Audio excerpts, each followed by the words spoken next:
Oi, gente, meu nome é Tami Prado, eu sou terapeuta floral e você tá aqui no canal Papo de Terapeuta ou na minha página aí no Facebook. Gente, essa é a parte 2 do nosso vídeo sobre depressão. Por que parte 2? Porque é um assunto, gente, que é extenso. Então, se eu não dividir, fica um negócio muito maçante, um vídeo muito longo, tá?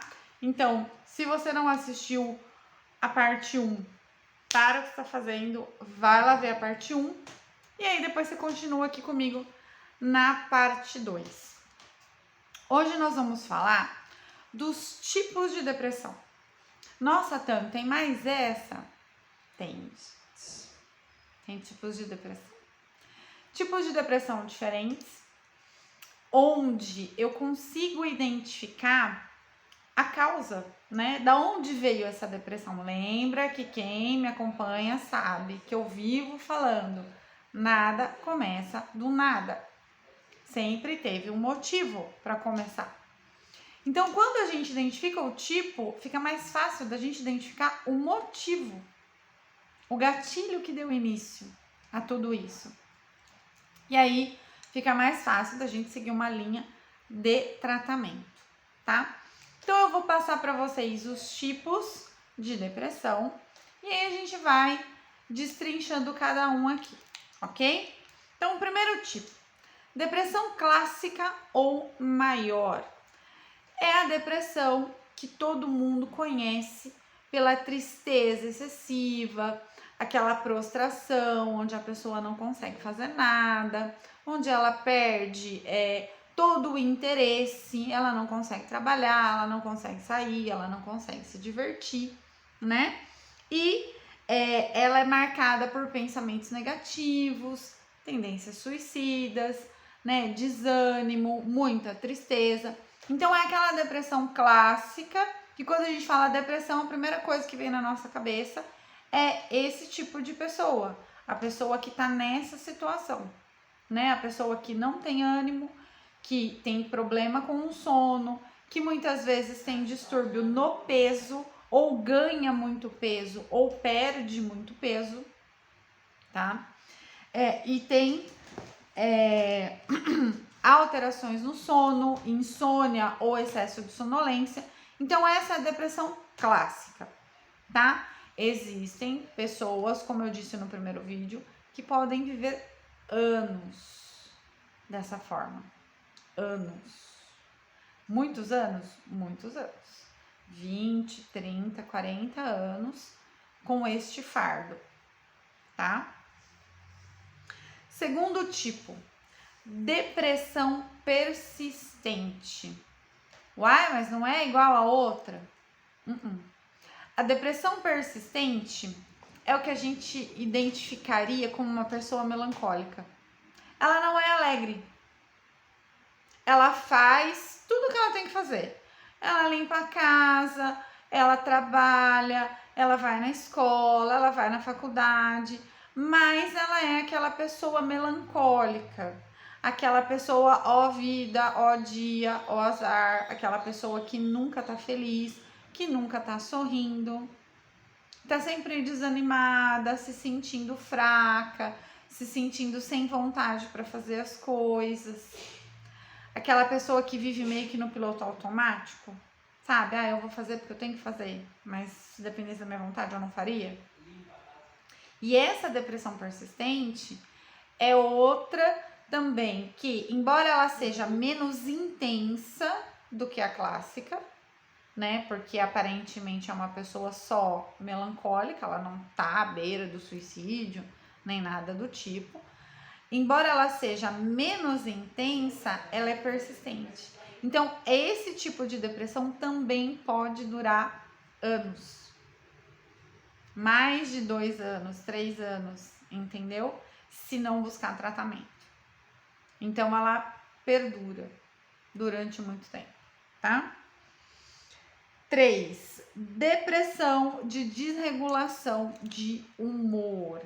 Gente, essa depressão geralmente ela atinge crianças e adolescentes.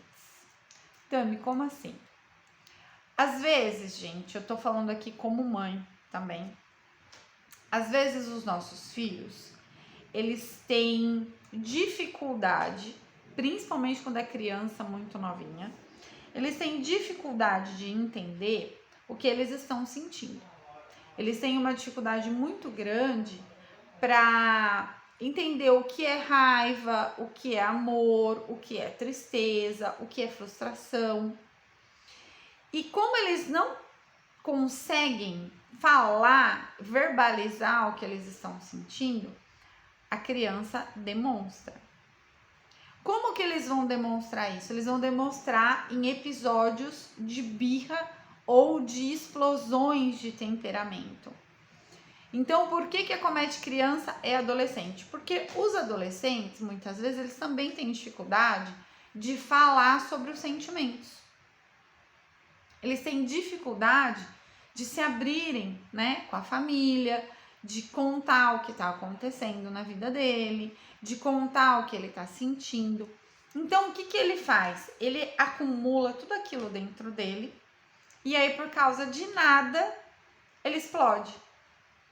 Tem uma explosão de temperamento, seja uma crise de choro absurda porque derrubou um copo, ou uma crise de ódio absurda porque a mãe chamou a atenção porque a toalha molhada estava em cima da cama. Então, esses episódios de explosão, a gente precisa prestar atenção para ver se eles estão se repetindo. Porque muitas vezes os pais, quando olham para essas explosões, o pai acha que é falta de educação, o pai acha que é birra, o pai acha que é rebeldia da adolescência. E na verdade, o que está acontecendo é que essa criança ou esse adolescente está deprimido e ele não está conseguindo falar sobre isso.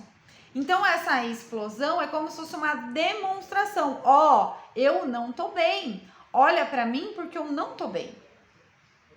E a gente vive numa sociedade onde os pais trabalham demais.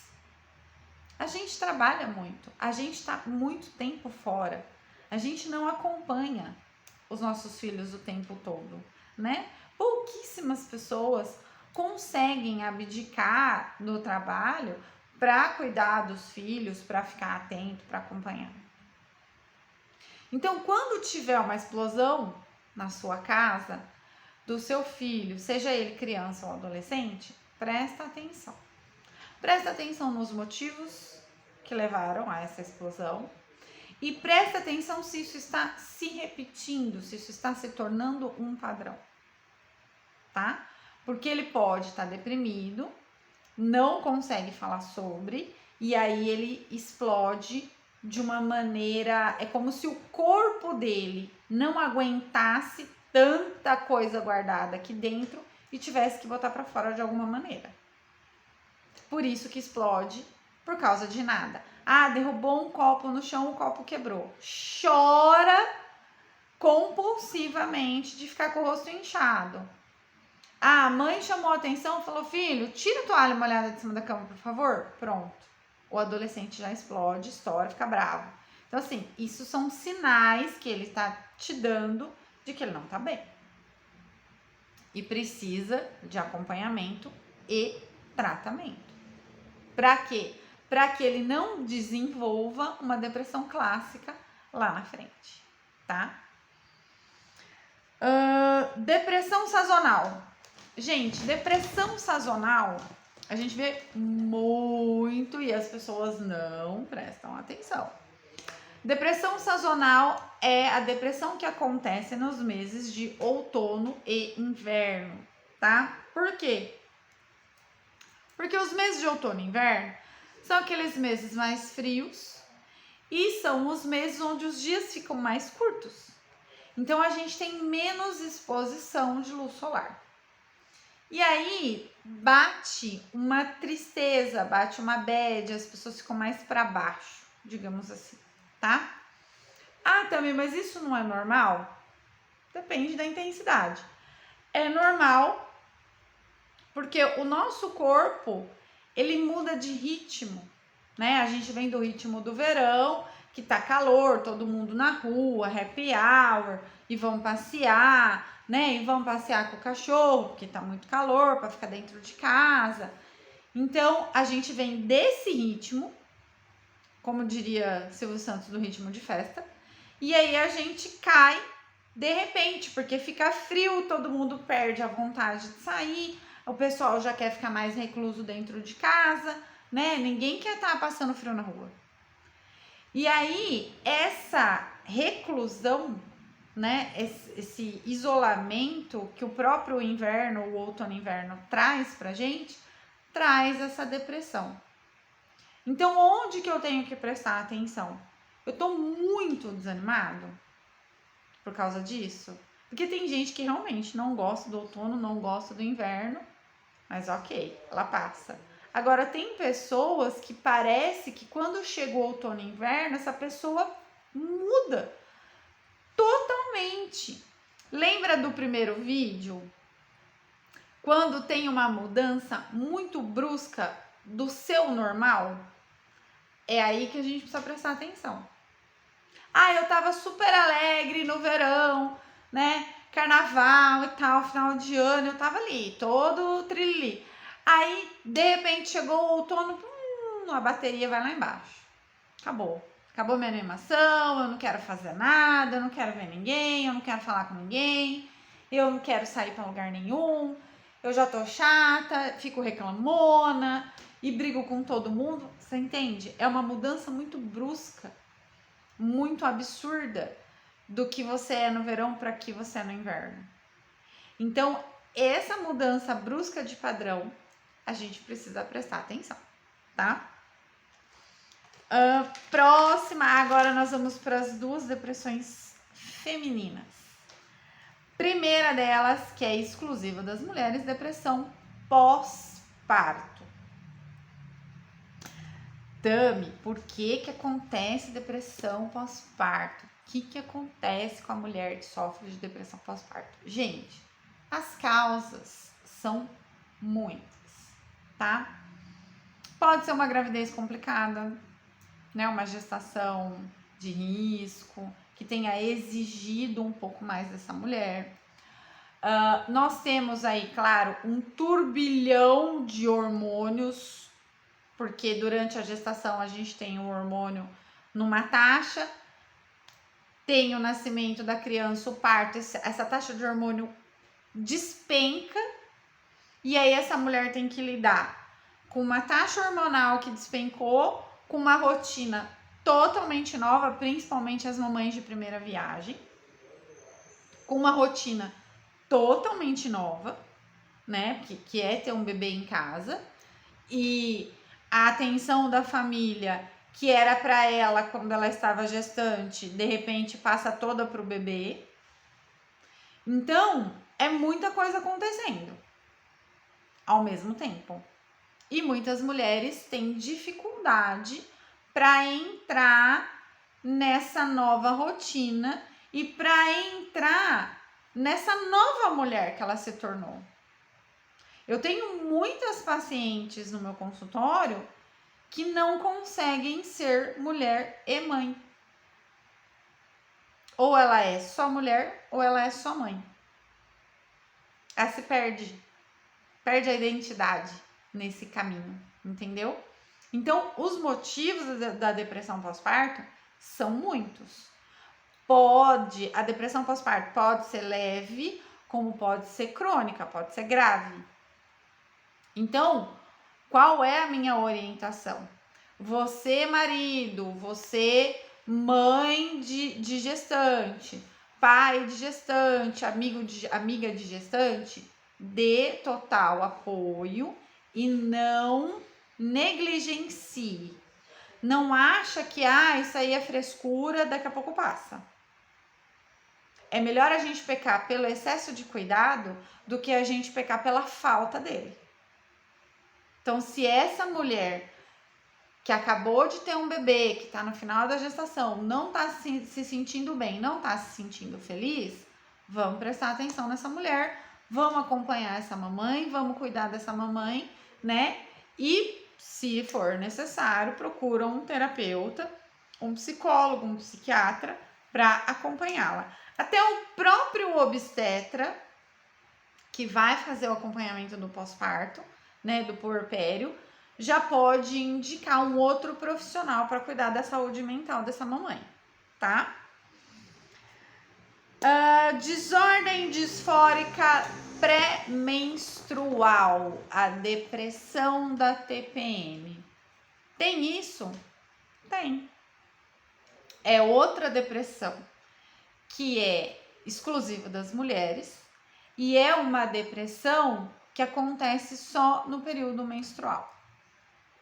Ou seja, é uma TPM agravada. Porque TPM, gente, é normal, né? De novo, a gente vai falar dos hormônios aqui. Nosso período menstrual, os hormônios estão descompensados, digamos assim, e é claro que o nosso humor, né, vai descompensar também, porque o hormônio regula tudo. Então, se o hormônio está descompensado, vai descompensar muita coisa, inclusive o nosso humor. Mas nesse caso da depressão pré-menstrual, é uma TPM agravada. Então, o que acontece? Todo mês, essa mulher tem esse período deprimido, absurdamente deprimido. Sabe aquela mulher que quando fica menstruada só chora, não consegue trabalhar, né? Não consegue exercer as suas atividades normalmente? Vamos prestar atenção. E por que eu digo vamos prestar atenção? Porque, gente, uma depressão pré-menstrual pode desenvolver para uma clássica. Já ouviram aquela frase, água mole em pedra dura, tanto bate até que fura? Então, todo mês eu tenho um período de depressão. Todo mês. Chega uma hora que eu entro nesse período de depressão e eu não saio mais. Eu fico. Então, por isso que a gente precisa tomar cuidado. Ah, TPM é frescura? Não é frescura, gente. É hormônio. Eu não tenho como controlar os meus hormônios. Eles vão ter mudanças no período de gestação, eles vão ter mudanças no período pré-menstrual, eles vão ter mudanças no período menstrual, eles vão ter mudanças no período fértil, eles vão ter mudanças no período de menopausa. Eu não tenho como dizer para os meus hormônios, olha, se comportem. Não dá. Então, eu preciso ficar atenta às minhas emoções, a como eu estou me sentindo, às mudanças drásticas, sair do meu normal, né? Para eu entender, olha, eu realmente não estou ficando muito bem, eu preciso procurar um profissional. Para não desenvolver as formas mais graves da depressão. Tá? Desordem... Não, essa eu já falei. Depressão psicótica. Vamos lá. Depressão psicótica. Gente, tem pessoas que falam assim: o meu marido, meu filho, sofre de esquizofrenia. Toma medicação e tal, faz acompanhamento com o psiquiatra, mas ele tem depressão junto. Gente, os pacientes que sofrem de transtornos mentais, que trazem alucinações, tá? E eu não vou especificar todos eles aqui, porque senão o vídeo vai ficar muito longo de novo. Inclusive, eu tô fazendo esse vídeo de depressão, né? Depois a gente vai fazer o burnout. Eu vou seguir todos esses transtornos e vai ter um vídeo de cada transtorno. Talvez até 2, porque tem assunto, tem transtorno que o assunto é longo, então tenho que dividir em 2 vídeos.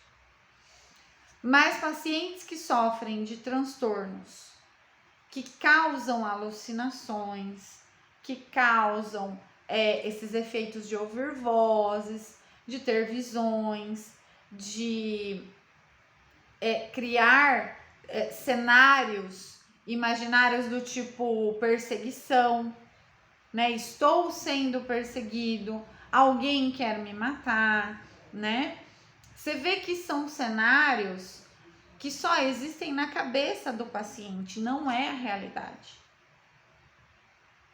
Tá? É o que a gente chama de...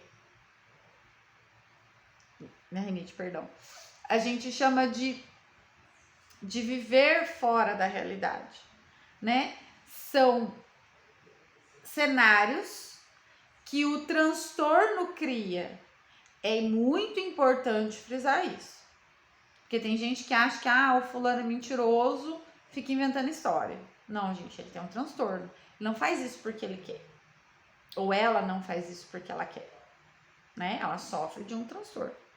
E existem transtornos que causam alucinações e cenários irreais.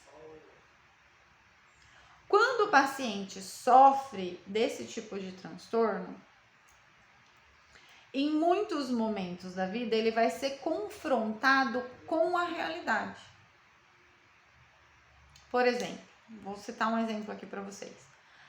Eu sofro de esquizofrenia e eu escuto vozes de alguém me ameaçando de morte. E eu tenho plena certeza que existe alguém me perseguindo e que essa pessoa quer me matar. Inevitavelmente, as pessoas que me rodeiam vão dizer para mim que não tem ninguém atrás de mim. Vão dizer para mim que não existe essa voz. Vão dizer para mim que essa situação de perseguição não existe. Como que fica a cabeça do paciente, sendo que o cérebro dele criou esse cenário de perseguição, porém todo mundo diz que esse cenário não existe.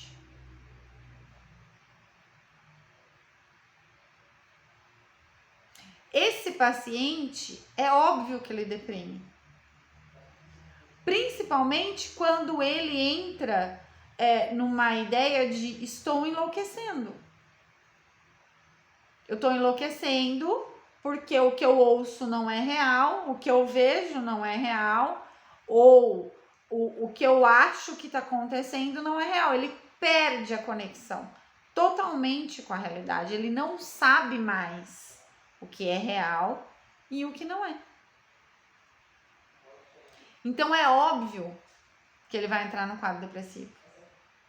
Que ele não sabe nem em quem ele acredita. Ele não sabe se ele acredita nele mesmo, nas coisas que ele tá vendo e ouvindo, ou se ele acredita nas pessoas que rodeiam ele, que cuidam dele, família, enfim. Entendeu? Então é óbvio que esse paciente deprime. Tá? Inclusive, pacientes que recebem diagnósticos desse tipo de transtorno, né? Por exemplo, demência, Alzheimer. O paciente já deprime com antecedência, ele deprime de antemão. Que ele fala, meu Deus, eu vou enlouquecer. Meu Deus, eu vou caducar. Eu vou dar trabalho para as pessoas. Eu vou parar num hospício. Então, é óbvio que a gente tem essa depressão psicótica, porque ela vem justamente dessa psicose. Desse momento, né, desse transtorno, desse momento que o paciente começa a perder a conexão com a realidade.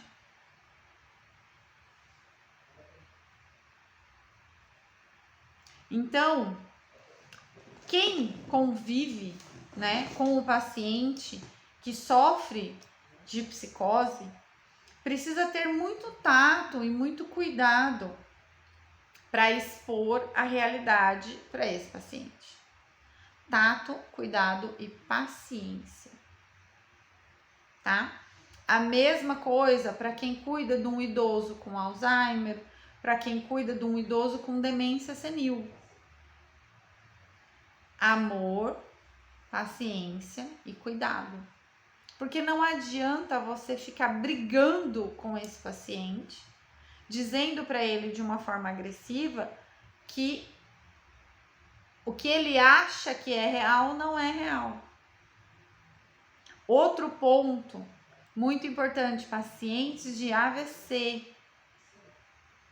Acontece muito com pacientes de AVC. O paciente sofre um AVC, ele demora para voltar para a realidade. Ele demora para voltar. Pelo menos uns dias. A minha mãe sofreu AVC, minha mãe demorou pelo menos uns 30 dias para voltar mais ou menos ainda para o normal dela. Ela não ficou 100%. E quando a gente perguntava para ela se ela tinha alguma lembrança desses primeiros 30 dias, né, do dia que ela teve o AVC, ela não recordava de nada.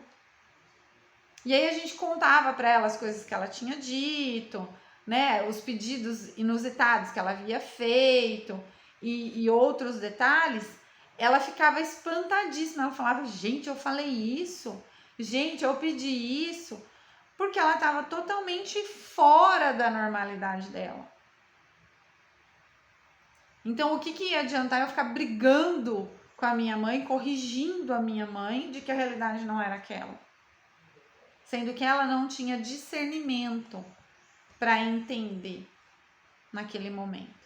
Então, muito cuidado com o paciente de AVC, de Alzheimer, de demência senil e que sofre de algum transtorno psicótico, como a esquizofrenia, por exemplo, tá? Porque sim, eles deprimem por conta desse choque entre o que eles criam na cabeça e a realidade que as pessoas que estão em volta vão querer impor para eles. Principalmente se a maneira de impor for uma maneira agressiva, uma maneira intolerante. Tá? Então, esse foi o nosso segundo vídeo de depressão. Gente, depressão tem cura, depressão tem tratamento, só que é muito importante que se busque ajuda e que se aceite ajuda. Tá? Ai, Tami, mas eu já tomo medicamento e não resolve. Por que não resolve? Porque você não encontrou a causa. O que te causou a depressão? A raiz do problema. A gente precisa encontrar a causa, ressignificar a causa, para que isso não te traga mais sofrimento. Quando a gente chegar nesse ponto, aí sim você pode dizer que você está totalmente curado da depressão. Eu, particularmente, tenho cá minhas ressalvas com medicamentos e quem me segue sabe disso. Eu sou terapeuta floral, trabalho com terapia aliada ao consumo dos florais de Bach. Então, é tratamento 100% natural para as emoções. Não sou adepta de psicotrópico, tá? Mas é outra pergunta que eu recebo muito. Ah, eu já tomo remédio. Eu posso tomar o floral junto? Pode. Pode e deve. Eu jamais vou falar para alguém que já toma remédio, que faz o acompanhamento com o psiquiatra, eu jamais vou falar, não, para com o remédio, fica só no floral. Jamais. Pode tomar junto. A hora que você estiver se sentindo bem, aí você decide o que você faz. Mas é necessário que se busque tratamento, tá? Nada começa do nada, só que também nada termina do nada. Se infelizmente a depressão já começou, ela vai precisar de tratamento para ser eliminada. Ela não vai desaparecer magicamente. Isso não vai acontecer. Tá? Então eu espero que eu tenha ajudado você a entender um pouquinho mais a depressão, a entender se você é portador de depressão, a entender um pouquinho mais do que você tem, e se você conhece alguém que tenha depressão, a entender um pouquinho mais da realidade dessa pessoa. Compartilhe esse vídeo com quem você achar que deve, com quem você achar que pode ajudar. Deixa o like aí, se inscreve no canal, ativa o sininho, né? E se você tá na minha página, já segue a minha página aí, ok? Essa semana ainda vai ter mais vídeo novo e aí a gente vai falar de burnout. vamos entender o que é o burnout e o que ele causa na gente. Ok? Beijo para vocês e até o próximo vídeo.